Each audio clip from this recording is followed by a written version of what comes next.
तो आज हमने एक्सरसाइज 2.7 को स्टार्ट करना है। चैप्टर को स्टार्ट करने से पहले जो इसके बेसिक लॉज थे, जो फार्मूले थे, वो सारे मैं आपको समझा चुका हूँ। तो उन्हीं लॉज की मदद से हमने एक्सरसाइज 2.7 को स्टार्ट करना है। क्वेश्चन नंबर 1 हमें गिवन है 8 और इसके ऊपर 1/3 और 36 की पावर 1/2। अब अगर हम 8 के फैक्टर्स बनाते हैं, दो तरीके हैं, या तो हम 8 के फैक्टर्स बना लेते हैं डायरेक्ट, 2 4 8, 2 2 4 और 2 1 2। इसका मतलब ये है कि ये 2 का क्यूब है। ये हमें डायरेक्टली भी ये पता होना चाहिए कि 8 2 का क्यूब है।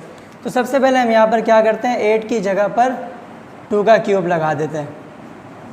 और 36 इनडायरेक्ट वैसे हमें ये मालूम होना चाहिए कि 36 6 का स्क्वायर है, यानी परफेक्ट स्क्वायर्ड नंबर है ना, 1 1 ज़ा 1, 2 2 ज़ा 4।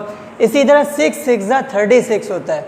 तो यहाँ पर या इसका दूसरा तरीका है वो ये है कि हम इसके फैक्टर्स बनाकर इसका स्क्वायर रूट निकाल लें, लेकिन हम आसान से तरीके की तरफ जाते हैं। जो उसकी शॉर्ट ट्रिक है वो है 6 6 ज़ा 36, यानी कि 36 6 का स्क्वायर है। अब जो इसका नेक्स्ट स्टेप है उसमें हमारे पास लॉस के हिसाब से आ रहा है, यानी कि डबल पावर है। यहाँ पर क्यूब है, ऊपर 1/3 आ रहा है, यहाँ पर स्क्वायर है, उसके ऊपर भी 1/स्क्वायर आ रहा है। तो लास्ट टाइम मैंने आपको समझाया था, जब पावर के ऊपर पावर आती है उन्हें हम मल्टीप्लाई करते हैं। तो ये इसे हम पावर को पावर से मल्टीप्लाई कर देंगे।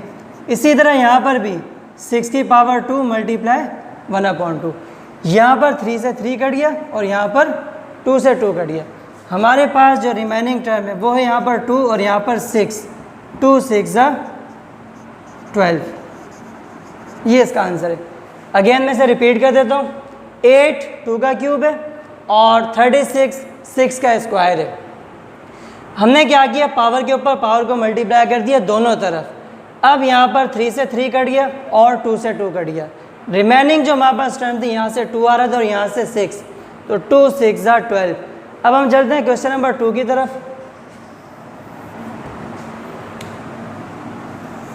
क्वेश्चन नंबर 2 में हमें जो क्वेश्चन गिवन है वो है 64 और उसकी पावर है -1/6। 64 के हम फैक्टर्स बना लेते हैं। 2 3 ज़ा 6, 2 2 ज़ा। अगेन जो हमने इसको 2 से डिवाइड किया ये आ जाएगा 16। 16 को 2 से डिवाइड किया, यानी 2 8 ज़ा 16, देन 2 4 ज़ा 8, उसके बाद 2 2 ज़ा 4। ये फैक्टर्स बनाने आपको आते हैं। इसका मतलब ये है कि 2 की पावर 6, 1 2 3 4 5 6, यानी कि 2 6 टाइम आ रहा है। तो 64 की जगह पर हम लिख देंगे 2 की पावर 6 और जो ऊपर होल पावर गिवन है वो एज इट इज़ आ जाएगी। अब अगेन यहाँ पर डबल पावर आ रही है, तो हम पावर के ऊपर पावर को मल्टीप्लाई कर देंगे। 2 की पावर 6 मल्टीप्लाई बाय -1/6। अगेन यहाँ पर 6 से 6 कट जाएगा, हमारे पास आ रहा है 2 की पावर -1। जब भी कभी हमारे पास पावर या एक्सपोनेंट नेगेटिव में है, उसको हमने पॉजिटिव में कन्वर्ट करना होता है। तो किसी भी बेस की पावर को पॉजिटिव में कन्वर्ट करने के लिए हम उसका रेसिप्रोकल लेते हैं। रेसिप्रोकल का मतलब ये होता है, जो आपके पास बेस होती है उसकी नीचे वाली टर्म ऊपर आ जाएगी और ऊपर वाली टर्म नीचे। अब यहाँ पर 2 के डिवाइड में 1 है, जो कि अंडरस्टूड है, वो होता लिखा नहीं जाता लेकिन होता है। तो हम क्या करेंगे, ये ऐसे 1 को ऊपर भेज देंगे और 2 को नीचे, तो इसकी पावर जो है वो प्लस में आ जाएगी।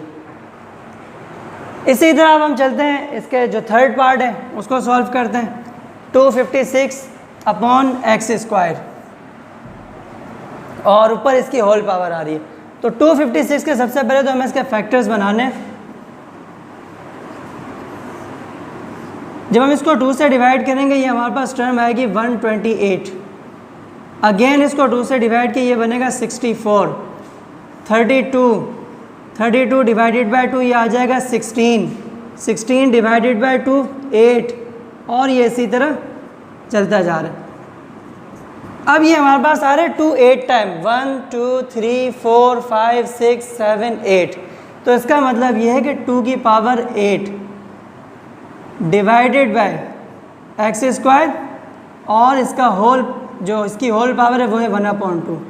अगेन लॉज ऑफ एक्सपोनेंट्स के अकॉर्डिंग हमें पावर के ऊपर पावर को मल्टीप्लाई करना पड़ता है। तो ये एक्सपोनेंट 8 मल्टीप्लाई बाय 1/2 और डिवाइड में भी यही स्टेप हमें करना है, 2 मल्टीप्लाई 1/2। होल पावर ब्रैकेट के अंदर मौजूद हर टर्म के ऊपर अप्लाई होती है। यहाँ पर 2 से 2 कैंसिल आउट हो जाएगा, 2 1 ज़ा 2, 2 4 ज़ा 8, यानी कि 2 की पावर 4 है। 2 की पावर 4 का मतलब है हमें 2 को 4 टाइम मल्टीप्लाई करना है, 2 2 2 एंड 2। अब ये बन रहा है 2 2 ज़ा 4, 4 2 ज़ा 8, 8 2 ज़ा 16, 16 अपॉन x।